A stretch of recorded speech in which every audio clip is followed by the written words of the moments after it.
And if you're not angry about what you just saw happen on live TV, there's something wrong with you. Made me very angry. And I know the people that are there with Alex are very angry about what was done to them by the sheriff's goons under the direction, apparently, of Homeland Security. I thought that it was a very sad day that the police, or rather the sheriff's office, would openly be so aggressive when really we are just enacting our First Amendment rights. And, for instance, I, who am incredibly not aggressive, was just walking along, and the sheriffs, I would say 3 different sheriffs, came up and they, may I demonstrate on you? They went like this. You have to look down. They literally just went, like that. And I said, hey, don't push me. And they said, keep moving. And I said, I am moving. And they said, turn around. And I was like going, well, I'm walking, I'm moving. And then again, separate, 2 other ones, push me like that. I'm sorry, I keep shoving him. And it just seemed to me like, why would you be so aggressive? Why can't you just say, okay, everyone, would you mind just going over here? Excellent on your First Amendment rights. How about you stand over there, because we've been told by Homeland Security or whoever told them that you can't be here. Like, why can't they be truthful? Why can't they be polite? Why can't they just be calm? Why do they have to be aggressive? I feel, honestly, I feel sorry for them, because I can't believe that all of them are just dead in the head. I just can't believe that. Sure, well, let's recap from what you saw being here today for the last 2-3 hours then. We come over, it's over. There's been lawsuits filed. They had to let us in. The Dallas police said, yes, you're allowed to go in to the first perimeter, not into the final one. Then that was open for a private wreath laying for folks that don't agree with the official story. So we were supposed to be let in. They let us in. The Dallas police did. And then Homeland Security sent over their auxiliary federalized sheriff's deputies. Well, that's what happened there. Did you notice how they came in and ordered the other cops to stand back? You know, I wasn't looking at that. I was actually looking at each police with my sign, with my First Amendment. I was just trying to gently smile at them, like going, hey, this is for you too, you know. This is for everyone that you love and care about, and you too, because there isn't a police state that's ever been on this planet where everyone didn't get their ass burnt when it really got going. I mean, Hitler's regime, all the original people that were in the government or helping him, you know, in Russia, Stalin, his mates that helped him get it. I mean, you know, you'd think they might learn that it doesn't actually work. Tyranny just begets more tyranny until everyone's just shooting and killing each other, and it's a terrible mess, and then, thank God, it ends. And I personally, I'm just desperate for the things that are beautiful and wonderful and exalted about the American people. It should reign in this country again, instead of the incredibly obvious criminality that's going on here. I mean, it's like, you know, you'd have to be deaf, dumb, and blind to not see what's happening. So I'm just really proud of everyone here. I don't agree that all the police are slaves. I think that they're under incredible pressure to behave. Peer pressure. Yeah, to behave in a way where I believe that at a certain point they're going to stop behaving that way. And I don't know what will happen then. I guess the National Guard or some other lunatics will come in and kick our heads in. But, I mean, you know, okay, bring it on. But the change must come. And I'm praying for it. Sure, you know, I'm not looking for physical stuff. I want them to be free and happy. But, I mean, I got punched in the stomach first. And so they was all targeted by Homeland Security. Now that I'm not emotional, then I gave in and let them be mean to me and shove some guy's head over and over again into that and punch some person and almost knock a little girl into the ground. But then they chased us around past the barricades and attacked us again. No, but that's the thing is that why do it? They're supposed to be peace officers, not guys being intimidating, pushing a woman who is doing nothing but doing what they're saying, shoving me in a way that if I was in a bar and I was 6'2" and a man, I'd probably get in a fight. It's like, it's ridiculous. I know. Sorry, what? Yeah, I know, but this is the big deal. When do you actually take on your own ability to think for yourself, even if you're in a position where you're supposed to take orders? When's that point arrive?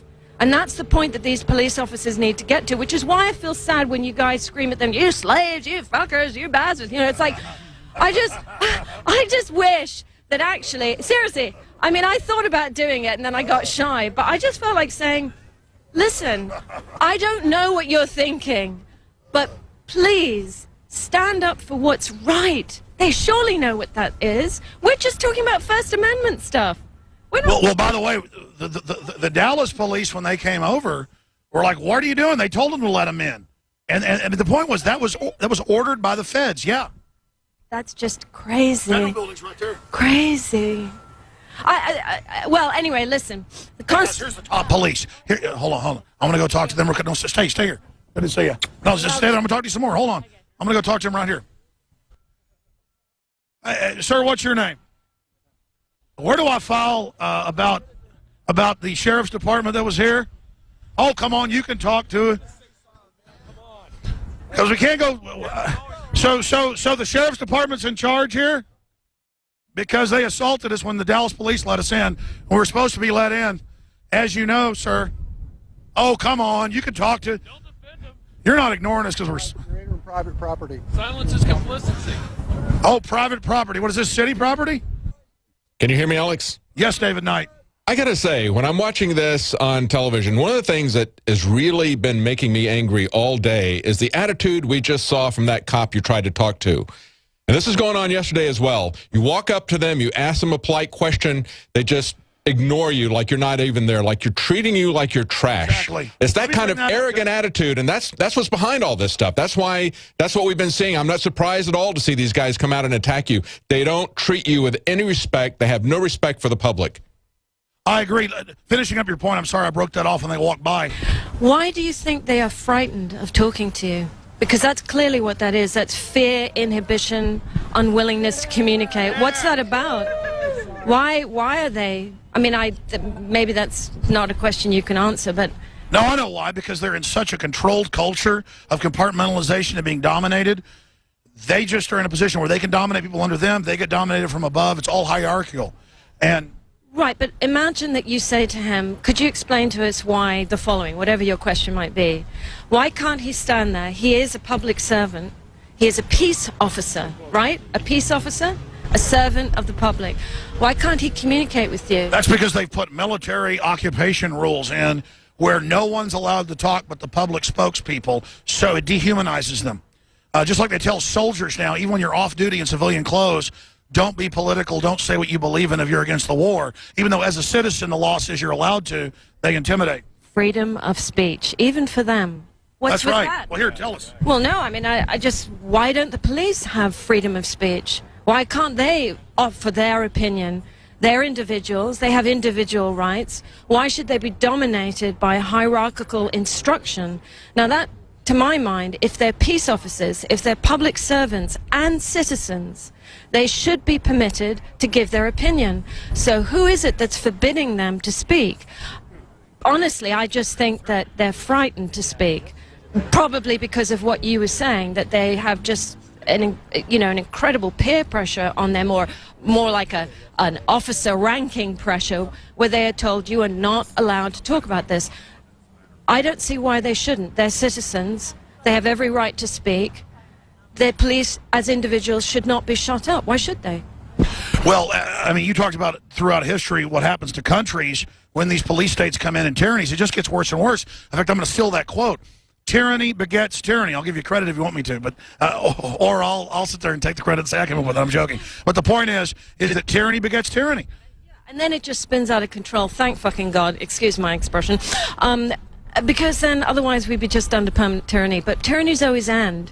Not before there isn't a great deal of suffering. And I'm just hoping that through technology, the internet, the incredible, wonderful, good work that you guys do, and other, independent newscasters and individuals who talk about this and try and do things on a very grassroots level, I'm really hoping we can circumvent what seems to be almost a turnkey totalitarian state that we are just, doesn't Obama just have to call martial law and then that's it?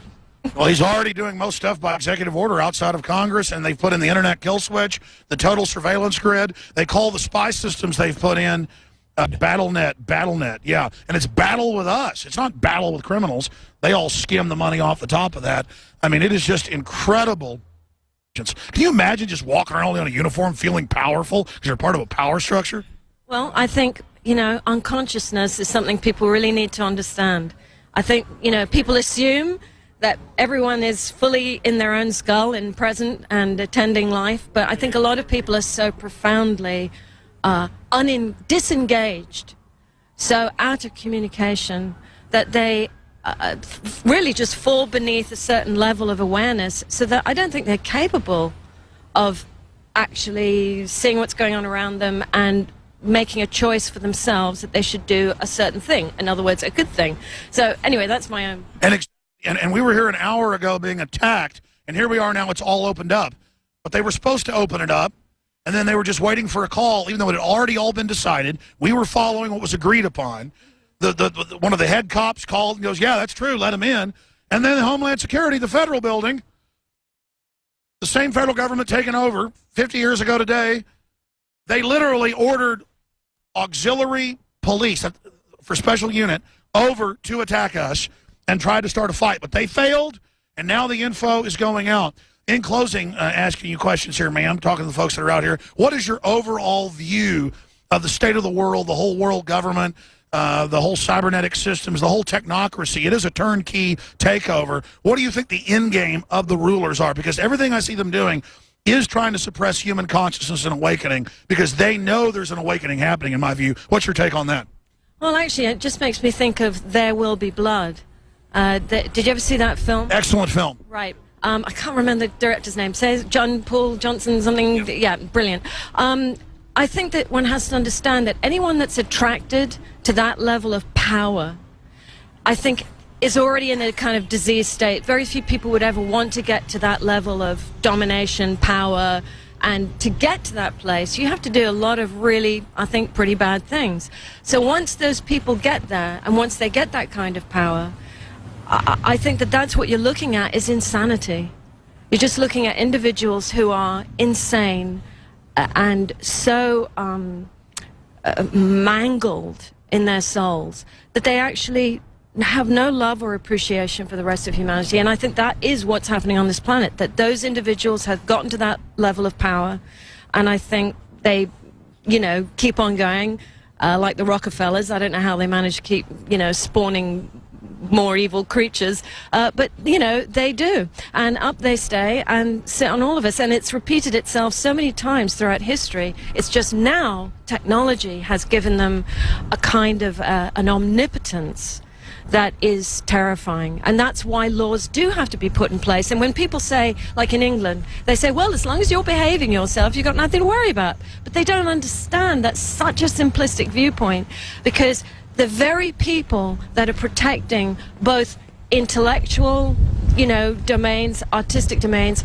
are the first ones who are going to fall victims to that system. Yeah, of course, if you're just, running a shop, and you're minding your own business, no one's going to come get you. But the people that really keep society moving, keep art free, and really expressing what needs to be expressed, they're the first ones to get it in the back of the neck. And it's not in the kind of obvious way that it used to be, where you just get poisoned, stabbed, or whatever.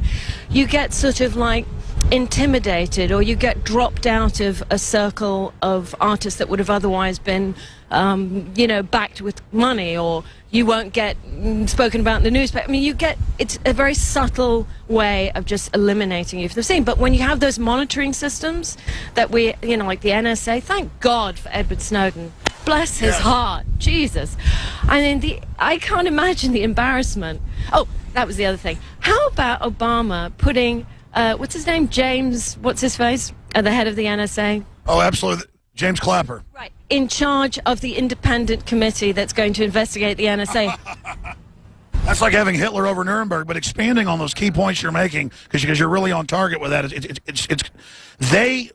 The bad guys want all the intel so you can't expose their criminal operations, and they use the intel on you, like Google sells the data it's come out to all the shops online, so that when you go to a shop, they know you have more money. The cookie shows it, the prices are higher. Oh, well, I think the crucial thing is that we have to, as individuals, really, really support the Constitution, because that is the most unique. Nowhere else has it, really. I think maybe different countries have copied it. It's the most unique declaration of real spiritual rights. And it is a spiritual thing. I mean, how many of us, you know, have different opinions? But the bottom line is that real independence, freedom of thought, freedom of speech, freedom of expression, with a great regard to helping and being of service. Because I don't think, you know, people should just feel free that they can just go around and clock people on the head and go, yeah, well, I'm free, I'm going to clock people on the head. No, it's libertarian. You're free to do everything you want until it hurts somebody else or crosses onto there. But, I mean, this is like Clockwork Orange, though, because they are hiring the criminals to be the police now. What we saw today, not all of them, but that key group at the middle that attacked first, I mean, that was definitely like Ben Grimm or whatever his name is. You know, I have to tell you, I just felt really sad when I saw them turn up. I just thought, really? It's going to come to this? We're talking about the First Amendment? Actually, I want to just say, there was a New Zealand TV lady that was there yesterday, and I stood behind her with my sign with the First Amendment. She said, don't stand there, you know, you're blocking everything. And I said, well, I'm just stand back here. And anyway, we got into a little thing over it, and she didn't want me to be in the picture with her. And she said, look, I'm not having some lunatic stand behind me with a sign. I said, lunatic? I said, I'm defending the First Amendment. You know, it's like the assumption that to be out here expressing yourself is an act of lunacy. I would say that's a pretty good indication of how totally distorted reality has become for the people who are supposed to be defending truth. I believe there's an awakening happening. I see it. The system's scared, and so that's why they are really trying to suppress us. And it's just more key than ever that everybody start resisting in little ways, lovingly, but also aggressively when we have to, so that there's no way they can stop all of us. It's essential to stop the evil from totally taking over. Because you can see it's trying to take over because it can see the end is near. Yeah, I think the important thing that you're outlining here is that people have to learn how to confront evil and not to alter it or to lessen it and to somehow, you know, go, well, I'm sure they didn't mean to push you. It's like, well, you know, you need to face, you need to confront and really properly look at what's happening and not try and explain it away or give it justifications or anything, because at this juncture, we still, by our fingernails, have the chance to make a difference and turn this around, and to not take part and to just watch. You know, I mean, it's a little scary, believe me. I was a little scared when those sheriffs turned up. But if you don't stand there and push back, not in a stupid, aggressive way, but if you don't push back, if you don't face it and confront it for what it is, it'll just take over, and then no one will be free. Well, you're right, and the power structure's made the calculation that we're cowards, we've given up, we're going to roll over. They do stuff like that so people don't come out and demonstrate against wars, what happened at the G20. They do that so people see people being attacked, they get scared, so that they can then take over everybody's freedom. That's why you've got to go out and do this and face the fear and get through it. It's actually kind of fun to fight tyranny, so why not? So that they understand that they have miscalculated and that it's going to backfire. But tyrants always miscalculated. Even though they have this mind of God, Google, NSA spy grid, they're not gods. They can't read that info because they're so evil. How could they, who are so unenlightened, ever think that they could read all the data they're getting? Because the data only shows that their system's already failing. I would just like to add that I think to describe it as evil is to give it certainly an adjective to describe it. It certainly results in evil. But I think the important thing is it's an incredible degree of insanity, because only insanity would breed acts that are so destructive and harmful. And, you know, when you think of the destruction of animals and the environment and the corporations that just seem to gaily, you know, stride forward through every decade, destroying everything. Why aren't they even worried about Fukushima now when it's melting down even worse? They don't even care anymore. 91% of the reactors are leaking. Insanity. Look, if you're really insane, you have no grasp or care for what's going on. And I think that's what this is. It's like organized insanity. And I think people need to recognize that and realize there's a lot more sane people. I would say there's probably about, you know, billions of sane people on this planet, and just a very few nutters. And it's those nutters that have to be regulated Because obviously one can't just sort of like blow them off the face of the earth, which, you know, I wish a couple of angelic beings would come along and go, ooh, you're really crazy, right, off the planet you go. But those bad guys are here to test us. I've no idea, but what I would really like is regulations and laws, because those work pretty well. Right now we've had those laws and rights in the Constitution blown away by the, you know, Patriot Act. That's right, they've gotten rid of the good laws and put in all the tyranny. Right. They're trying to dismantle our real citizenship and our machinery of freedom. And so what do? I think we actually have to take on, and this is the hard part, everyone, you're going to have to operate using your own awareness, you have to think for yourself, and you have to dig down deep into your soul and work up enough courage to do things about it. Even if it's just you sign some petitions, you listen to Alex, you know, for instance, The Guardian. What's his face? Granwell. I mean, that guy. They may arrest him when he gets back to the U.S. Oh, I don't know what to say other than it's just so insane. Everybody should be rallying around him. Yes, absolutely. Edward Snowden, I love you. I think you're an incredibly brave man, and anyone who says that you aren't patriotic, well, you're not thinking for yourself if you say he's not patriotic, because he's actually... Look, the German government, right? They've all issued themselves encrypted cell phones now. Even they're bloody pissed off at being monitored. Well, that's the thing. You get rid of checks and balances and freedom, it always blows back. The tyrants, you don't escape it. You've got to give everybody a respect and liberty and freedom, so your kids have it too. When someone robs your neighbor's freedom, they're robbing your freedom. Do you want to remain anonymous or say your first name? Yeah, I would say actually, I already got interviewed a few times. My name is Vivian Kubrick. My father was Stanley Kubrick. I live here in Dallas. And I think I have enough experience from that aspect of being Stanley Kubrick's daughter to know that there are really some things that you have to fight very hard for. And my father's an artist, fought very hard for the integrity of his films, because even he was subject to a lot of pressure to not make the films he made.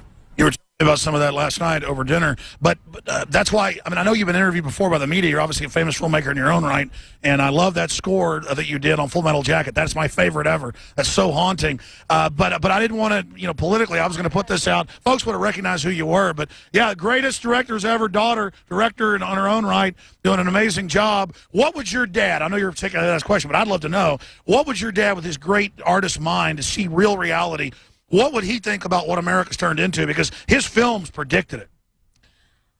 Well, I was saying to you last night, I feel that my father was very haunted by those factions on this planet that try to manipulate humanity. I think the films that he made, he wanted people to think for themselves, experience for themselves, whatever it meant to them. But I would say that if you look at every film he made, it certainly addressed all these things that we're speaking about. I mean, Clockwork Orange, thought control, you know, anti-war films, the fact that war is just pure slaughter, that it's got nothing to do with any of the usual things that they send people out. Dr. Strangelove? Yellow, yes, Dr. Strange. Full Metal Jacket? Yeah, and really when you look at it, those films all... Anyway, I think the important part is that everyone, regardless of your position, regardless of whether everyone that you know thinks you're a complete extremist or lunatic, the fact is that when you start to think for yourself, it'll be easy to know what the right thing to do is. If you follow what you're being spoon-fed, well, you're not going to help. You're just being programmed then. You're not even conscious. You're just like a robot of the system. But when you start thinking for yourself, your whole mind opens up.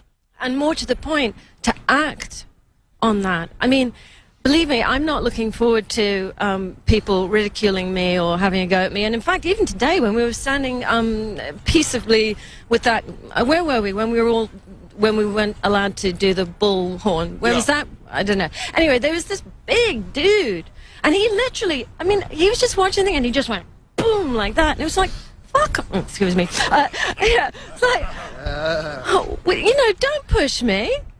Yeah, it was just so rude, but he seemed to hate me for holding that sign up, and it's like, oh my God, this is the First Amendment. Don't you want to know what happened to Well, that's it. They're mad because they know they're cowards, and they know the ones that get mad at you at least are a little bit conscious because it makes them feel bad what you're doing. You're freezing to death. Are you guys done? I think we've done a great job. Yeah, this is the last little crowd here with us. Amazing. All right. Well, that's it, folks. You're doing a great job. Hey, you guys want to go down to that deli down there if it's open and get a cup of tea? Yes. Let's do it. Let's do it. All right. By the way, you guys stayed here the longest. If it's open, if not, I'll take it to the hotel. Food's on me. All right. And, you know, I think what we saw today is exactly what people remember about the JFK assassination. That's just the mindless brutality of it, the mindless lies that we were told. And as I'm watching this, I'm actually thinking, you mentioned Clockwork Orange. I didn't know it was Stanley Kubrick's daughter, but I'm thinking about that movie, and I'm thinking about the criminals that, as the main protagonist, I guess you call him, got out of jail. He comes back and he sees these guys are now cops, and they get their kicks out of going around and beating people, which is what they did before they became cops. But that's the kind of people they were looking to hire in that society. And it looks like that's the kind of people that Homeland Security is looking for. Well, that's it for our broadcast today. Join us again on Sunday. This is the end of the broadcast.